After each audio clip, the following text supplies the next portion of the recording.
Last year, there was a big uproar when a student group at UNM invited Milo Yiannopoulos to speak. You guys remember that? Yes. Yiannopoulos was famous for being offensive. He entertained politically conservative audiences by saying outrageous things like, birth control was a mistake and women are happier in the kitchen. Things that most of his audience does not actually believe, but which they get a kick out of hearing somebody say because it's so unacceptable to say it.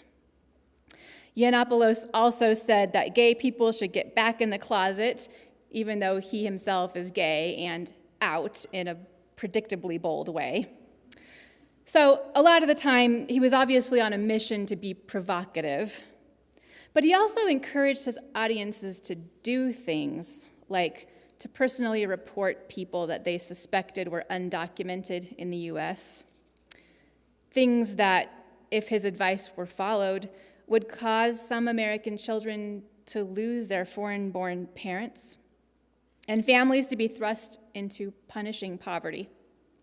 Things that would cause a number of young adults raised as Americans who have no memory of another country to be dropped into one alone, to fend for themselves, sometimes in the midst of gang violence.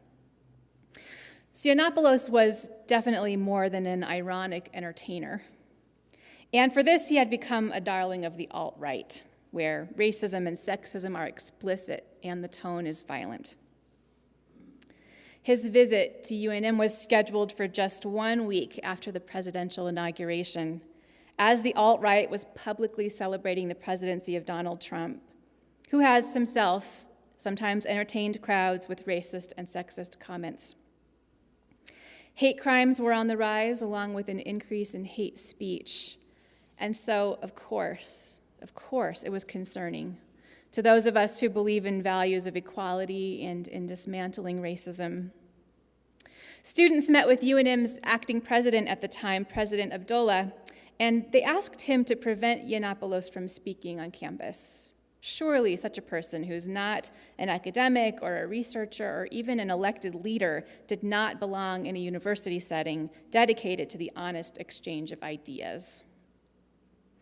But with an introspective tone, President Abdullah declined to stop that event. He cited UNM's mission, which says that the university, quote, will provide students the values, the habits of mind, knowledge, and skills that they need to be enlightened citizens. And he described UNM as a public square for the competition between truth and lies. He said, we must protect the role of the university, especially at a time such as this, when truth and lies compete for public attention. Universities are precious institutions and cannot best fulfill their role in society by the administration declaring some speech as true and banning other speech.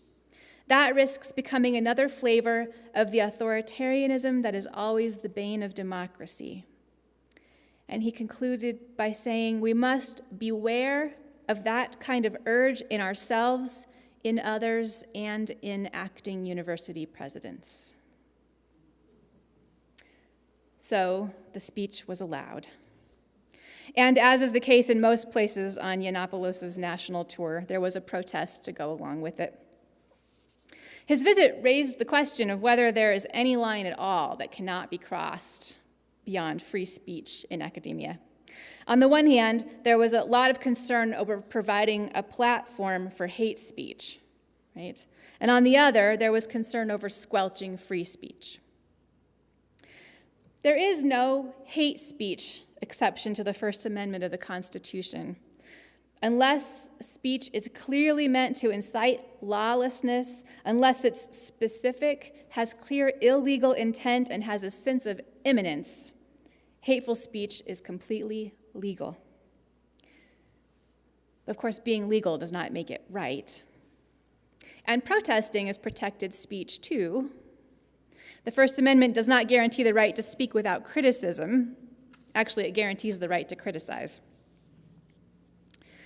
Interestingly, before long, even Yiannopoulos' supporters were discovering their own limits for discomfort when videos surfaced of him seeming to promote child sexual abuse. His fans dropped him faster than you can say, "What's that now?" Right.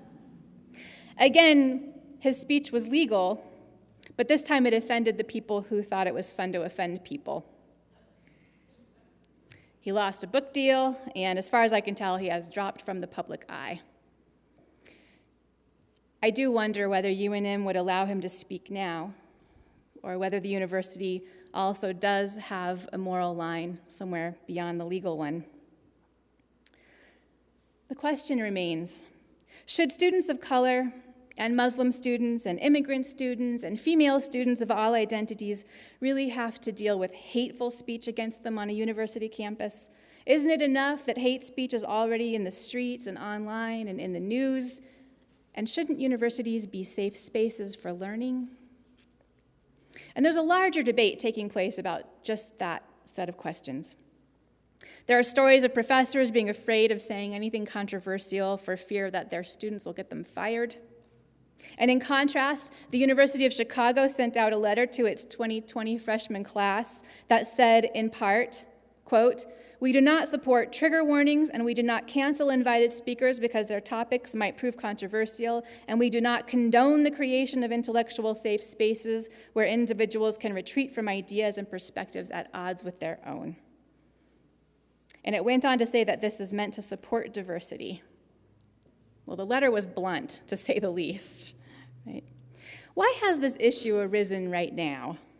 Is it, as critics contend, a case of identity politics run amok? Well, one thing we know is that in the past, safe space has meant two different things at universities. One kind of safe space is the kind found in student affinity groups. Groups for women, LGBTQ students, Black or Hispanic students, or Muslims, or other groups become places where students can simply be themselves, inhabiting a major part of their identities without having to explain or defend it. The others there who share that identity get it. When a transgender student in a trans student group shares an experience of being asked by a peer whether they've had surgery yet, the others in the group are not going to wonder what the big deal is. They get that that's really invasive and based on incorrect assumptions. And they understand the cost of being seen as a curiosity and not as a whole person and a classmate. Affinity groups provide spaces for students to process their experiences and to form bonds with friends who share an important thing in common. Now, up until now, another kind of safe space universities have created is safe classroom or learning space. And this one has different ends. It's a space in which ideas are freely shared, including ignorant ones, so that they can be discussed and learning can happen. Safe classroom space, in this sense, is what the Harvard neuroresearcher Mahzarin Banaji describes as a room in which we can say anything and we will deal with it. Say anything and we'll deal with it. It's space to debate ideas and to address ignorance is a core element of the classical university learning model. And Banaji points out it's also at the heart of social change. She shares an example from her classroom in which they were discussing bias. Banaji specializes in the role of the brain in implicit bias. Those are biases of which we may not be aware, but we have them. And she gave the class the example of Airbnb, which is, as most of you know, an internet platform where people can rent rooms or apartments from other people for less than the cost of a hotel. On Airbnb, it turns out, Black people are turned down as renters more often than whites. In some cases, the property owners are no doubt very intentionally racist. But in many cases, statistics suggest that they probably consider themselves egalitarian and not racist, and yet the pattern reveals a deeper truth, an implicit bias.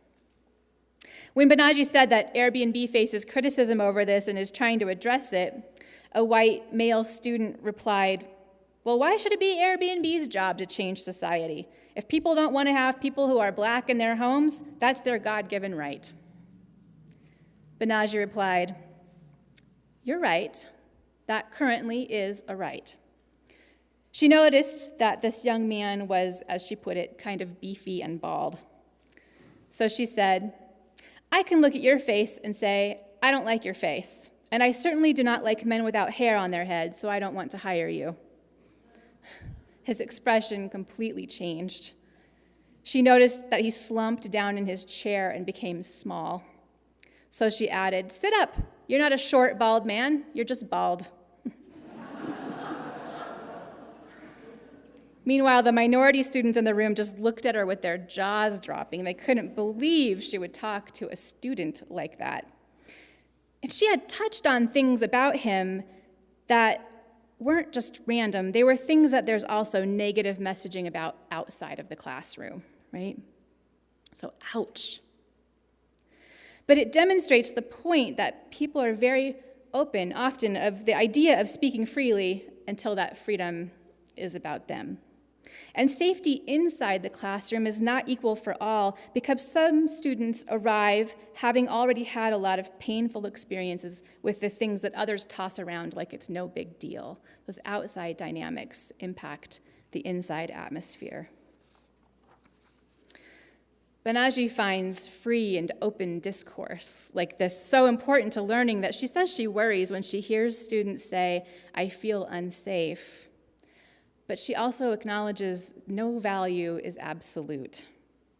She says, "I can have a deep, deep, deep value on the freedom of expression, but the world didn't start yesterday with everybody equal. It started a long time ago."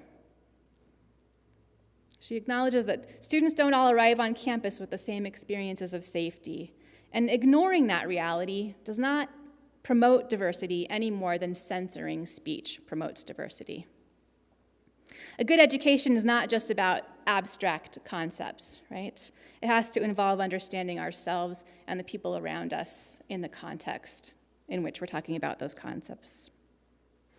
Although it's nothing new, this truth has become evident to more people and is more viscerally felt in the last couple of years. The Zen priest and teacher Angel Kyoto Williams believes that this is a time ripe for healing and learning, and that it may prove to be an important moment in our evolution as human beings. We are digesting the material of the misalignment, she says. We're digesting the material of the misalignment. We're digesting the material of how intolerable it is to be so intolerant. We're digesting the material of 400 or 500 years of historical context that we've decided to leave behind our heads, and we are choosing to turn over our shoulders and say, "I must face this, because it's intolerable to live in any other way than a way that allows me to be in contact with my full, loving human self." So this tension around safety, speech, learning, and the public square is important. It is itself a teacher. And here we are, a congregation right in the middle of it. What kind of space is our church? What kind of safe space is possible here? Unitarian Universalist churches are not university classrooms, and they are not affinity groups. The spirit of this place is not say anything and we'll deal with it, nor can we expect each other to be automatically on the same wavelength, right? We're a spiritual community. In this place, that means we endeavor to be part of the open-eyed, open-hearted facing of truths, what we refer to in our principles as the free and responsible search for truth and meaning. Our mission is to nurture spiritual growth, to promote equality and inherent worth and dignity, to be a force for good in the world, and to minister to each other in an atmosphere of welcome, acceptance, and caring. That last line is a direct quote from our mission covenant on the church website. We will minister to each other in an atmosphere of welcome, acceptance, and caring. In other words, love. But we weren't born knowing how to do all these things, and society has spent a goodly effort training us to do the opposite. So learning has to be a big part of it, but it's learning in a relational, covenantal kind of context. That means when we speak, we should do so with genuine care for the other person. We should be kind and choose our words carefully. Hate speech is not okay in this space, nor is being unwelcoming or discriminatory. Love asks more of us than the Constitution of the United States. When we observe someone being unwelcoming, we're each responsible for gently intervening, for modeling a more welcoming response. Now, it doesn't happen very often, but this is a big place with lots of people coming and going, and once in a while, a person comes along who's actually not on board with the goals of our spiritual community, and who stirs up trouble or even makes a habit of trying to sabotage it with inappropriate behavior. And in those rare cases, I especially hope that you'll speak with the Healthy Community Committee or with a minister or a member of the board, because we really do want to address those situations. And we take them seriously, and we have policies for those. We also practice care by listening as much or more than we speak, and by taking responsibility for some personal work. We can attune our ears to different voices in podcasts and writing and film, intentionally seeking out perspectives that are unfamiliar to us. We can seek to understand the context that we're in right now, this particular time and place and history, and our neighbors' stories and our place and all of it. Because we each have many kinds of identities relating to gender, economic status, upbringing, culture, ethnicity, race, sexual preference, profession, education, history of trauma, and so on. And we cannot guess each other's stories just by looking. But we can be receptive to the diversity of each other's stories, beginning by acknowledging our own stories and seeking out diverse perspectives from those who are already sharing in the public square. And this way, by seeking out stories that are being shared in the public square, in this way we won't feel the need to make the first person with an unfamiliar identity into our teacher about that identity. Right? Many people with minority identities report that others often expect them to be like a walking 101 class. And it not only makes them feel like continuous outsiders, it is also tedious. So we can do some personal work. And likewise, if you have a question that can be easily Googled, plan to Google it. And instead ask your new friend what brings them joy. That will be a much more interesting conversation. I'm giving you some really practical tips now for practicing hospitality. To create a spiritual community of love and compassion, we must also become very curious about implicit bias, because we all have it. Mahzarin Banaji shares a riddle that she uses in her classes and talks. Some of you might have heard it before. It goes like this. A father and son are in a car accident. The father dies at the scene. The boy, badly injured, is rushed to the local hospital. But at the hospital, the operating surgeon looks at the boy and says, "I can't operate on this boy. He's my son." How can this be if the father has just died? Take a moment to think about it. Okay, who knows the answer? What is it? It's his mother. The surgeon is the boy's mother. One time, Banaji told this riddle to a class, and upon hearing the answer, one woman banged her head on the desk so hard that she left a mark on her forehead.